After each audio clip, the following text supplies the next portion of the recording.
Today we are going to talk about our unit representing whole numbers, and we have 4 standards in this unit. 2 of them are readiness standards and 2 of them are supporting standards. So our readiness for this unit is 3.2a and 3.2d. So we're going to start by talking about 3.2a. Now our 3.2a says students have to compose and decompose numbers up to 100,000 as a sum of so many 10,000s, so many thousands, so many hundreds, so many tens, and so many ones using objects, pictorial models, and numbers, including standard notation. That's a lot in one standard, but let's talk about what students already come to 3rd grade knowing. So in 2nd grade, 2.2b was their standard that aligns to this, and they only worked up to 1,200, and notice we're adding the 10,000s place and the 100,000s place in 3rd grade. And they didn't work with expanded notation, they worked with expanded form. So you might be thinking, that's great, what's the difference between the two? Well, expanded notation, if I asked you to write the number, let's do 1,845. Expanded notation looks at each place value and shows 1 times the thousands place, because that's the place it's in, plus 8 times the hundreds place, plus 4 times the tens place, plus 5 times the ones place. That's what's expected in expanded notation. Expanded form just shows the value of each digit. 1,000 plus 800 plus 40 plus 5. So you can see that is a difference between 2nd grade requirements here and 3rd grade requirements here. Now, if you're not ready to show the parentheses, that is not the end of the world.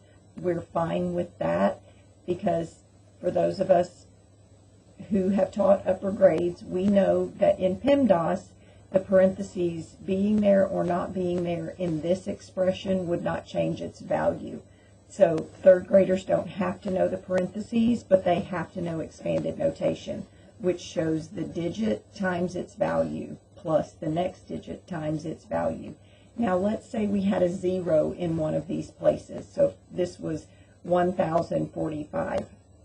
I could begin instruction by teaching the students to put plus 0 times 100, so that they see they've represented every place. It's not wrong if they don't put anything for the hundreds place. So if you want to begin instruction by including every place that is represented in this number, 1,000s place, the hundreds place, the tens place, the ones place, even if there is a 0, you can, but understand that students need to graduate to not putting the places that have a 0, so that they understand that place is a value of 0. So that is a scaffolded way to take care of that. Now, the other big difference between 2nd grade and 3rd grade is just the size of the numbers that we work with. In 2nd grade, we go up to 1,200. In 3rd grade, we go up to 100,000.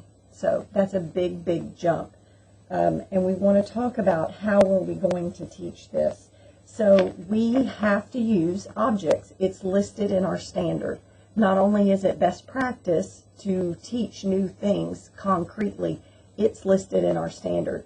So I love that this standard follows concrete, pictorial, abstract.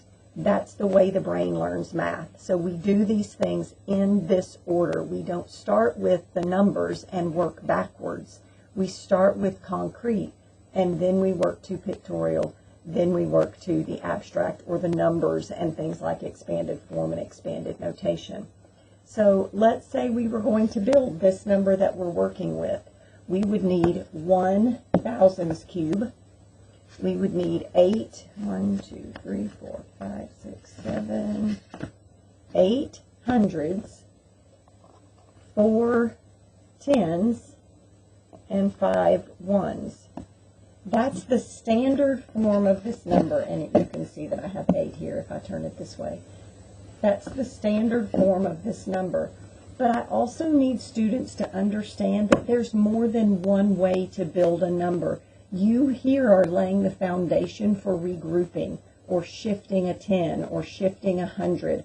So if I was going to subtract, and I had a number that had more than 4 in the tens place, I would have to shift 100 to be 10 tens. 1, 2, 3, 4, 5, 6, 7, 8, 9, 10. Here's the thing. We tell students to just shift 100 to become 10 tens. One of the reasons we do these things concretely is so that students don't have to just believe us that they're equal. So the reason we use place value blocks is we want students to see that these two things have the same value and they're the same size. So 10 tens is equal to 100. 100, 10 tens. So I would want students to be able to say, I'm going to trade this 100 out for these 10 tens.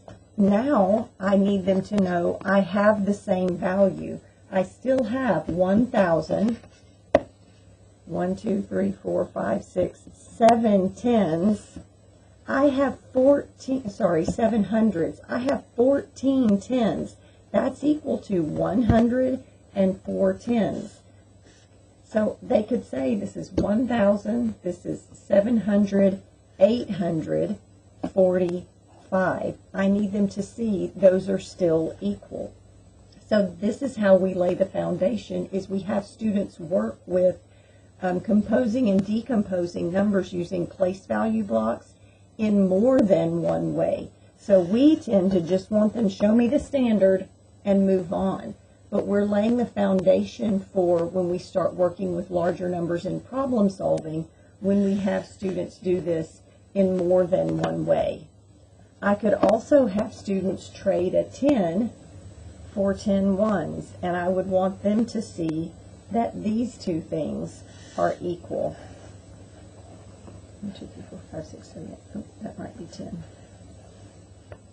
I want them to see I can trade it because they're equal. So this could go to the ones place if I needed to work with a number that had more than 5 in the ones place and I was subtracting.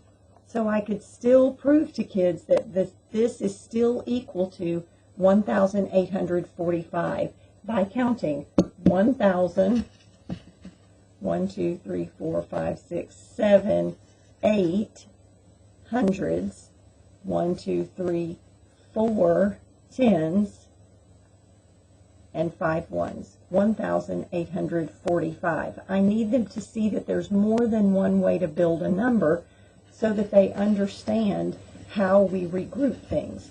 So we would want to have students build a number in standard, exactly like the number is, build it with place value blocks, and then build it a different way. So in the primary standards, it says in a variety of ways or in more than one way. So we need students to have that foundation of building numbers in more than one way. So that's how you can start, by composing. Then you can also show students a model like the one we've built here and ask them to tell you what's the standard form of this number. Now, a lot of times we need students to do this in a place value model. So that could look like this. Here's my thousands place, hundreds, tens, ones. If I build this number in standard form, I have 1,800, 4 tens, 5 ones. If I build it a different way, I could have 1,700, 14 tens, and 5 ones. And then I would want them to see I could even do that a different way. What if I didn't have any thousands? What if I had to regroup there? I'm going to go back to my first number. 0 thousands, 1800s, because 1,000 is equal to 10 hundreds. And could we prove that to them? We could say, here's my 1,000. It's the same size as 10 hundreds. I can show you this way. I can show you this way. These two things are equal to one another. So I could have 1800s, 4 tens, 5 ones. So we're building that understanding that all of these representations equal the same number, because when I add all of their values up, they are still equal. You can tie that back to expanded notation, expanded form. All of these sum to the same ending number, the same number that we're working with. So that takes care of 3-2A. It's a big one, and you are going to have to spend some time on it, because kids are not going to be familiar with the 10,000s place or the 100,000s place. Those are brand new to third graders. The next thing that we're going to work with in this unit is 3-2B, which ties directly to what we were just doing in this unit. So what we want students to understand in this, it is a supporting standard. They need to describe the mathematical relationship found in the base 10 system through the 100,000s place. And that's a lot of words to just say. We need kids to understand that it takes 10 of these 10s to make 100. It takes 10 hundreds to make 1,000. It takes 10 ones to make a 10. So our place value system gets 10 times bigger with every place value move toward a larger number. So if this is my beginning, my ones place, I get 10 times bigger when I go to my tens place. I get 10 times bigger when I go from my tens place to my hundreds place. It gets 10 times bigger when I go from my hundreds place to my thousands place. We don't have 10,000s cubes or 100,000s cubes, but you could set up 10 of these to see that it gets 10 times bigger when I move from my thousands place to my 10,000s place. And we have a campus that has set up in the science lab a model that even has 100 thousands, so students can see when we go from the 10,000s place to the 100,000s place, it gets 100, there's 100 thousands in that, and it is 10 times bigger than the 10,000s place. So that is a very, very good visual. If you need more blocks to do that, we have plenty. Okay, so then our last readiness standard for this is comparing and ordering up to 100,000. So in second grade, students compared and ordered whole numbers up to 1,200. Big difference again.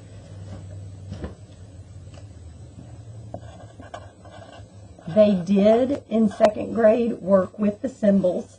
They started that in first grade, but they only worked up to 1,200. They used, that's a 2.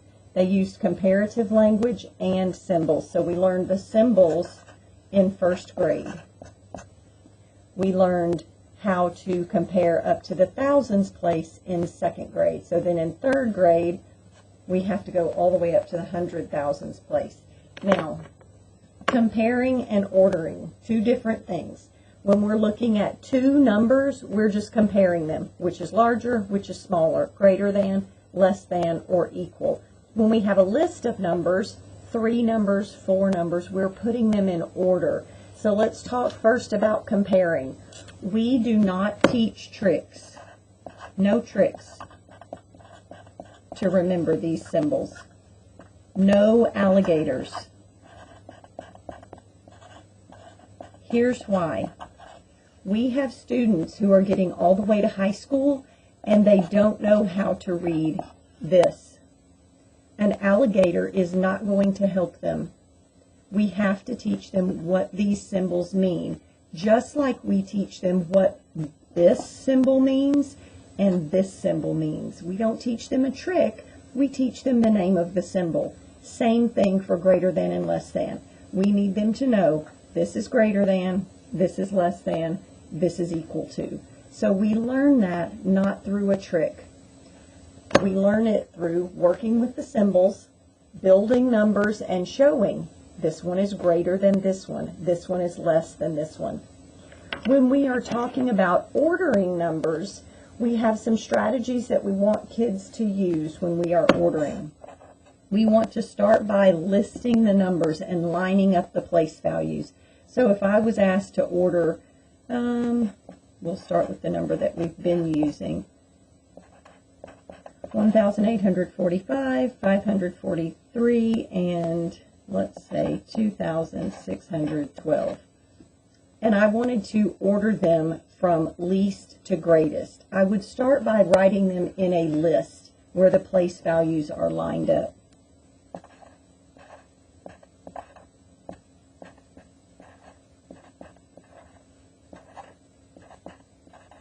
I'm looking for the least number, so I can have students work with a place value chart.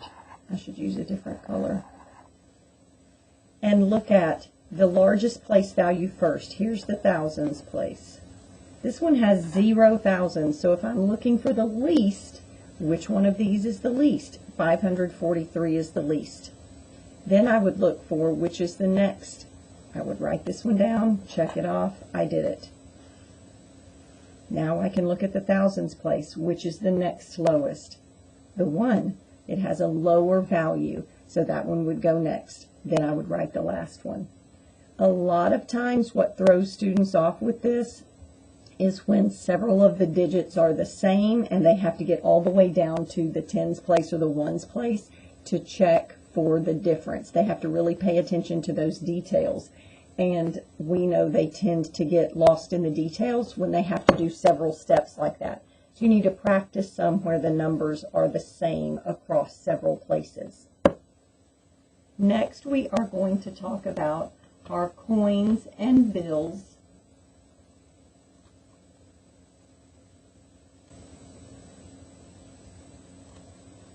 So in 3rd grade, our standard just says students have to determine the value of a collection of coins and bills. There are no limits on it. There's nothing other than that. So here's what we need to know. In 2nd grade, 2.5a, they had a similar standard, determine the value of a collection of coins up to $1 only. You can't see that. Let me slide this. They only worked up to $1, and it was only coins. So they did not work with bills at all, which means you need to get out the bills, because how many of our kids actually work with paper money in the real world? Not many see that. Typically they see parents paying with a debit card. So we need to make sure we're using bills and that they're familiar with our money.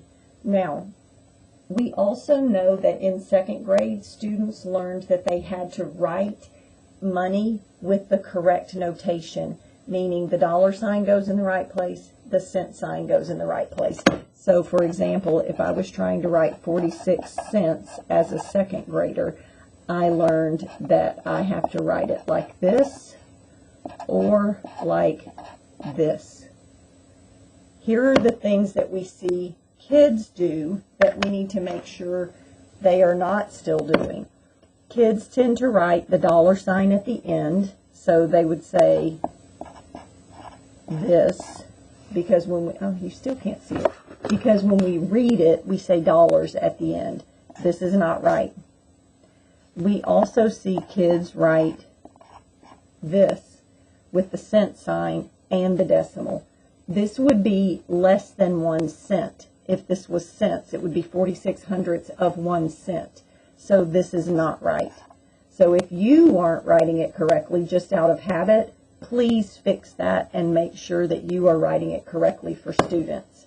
Now, when students are presented with problems to count a collection of coins and bills, STAR always groups the coins, and I say always, there's very few always and nevers in life.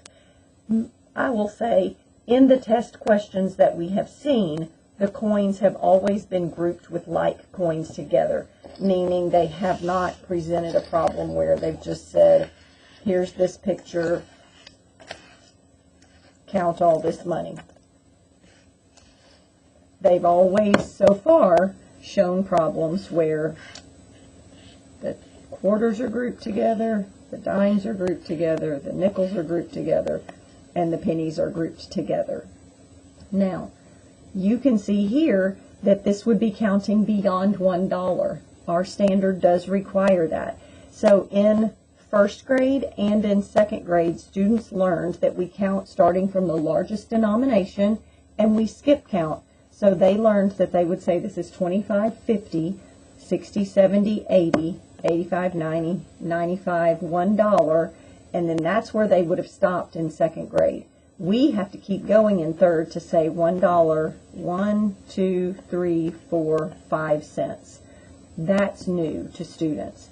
So we also know in third grade that at times bills are pictured with this model, that we would have to count the bill and the coins and still beyond that $1 worth of coins. So it can't always be pretty, is what I'm trying to say.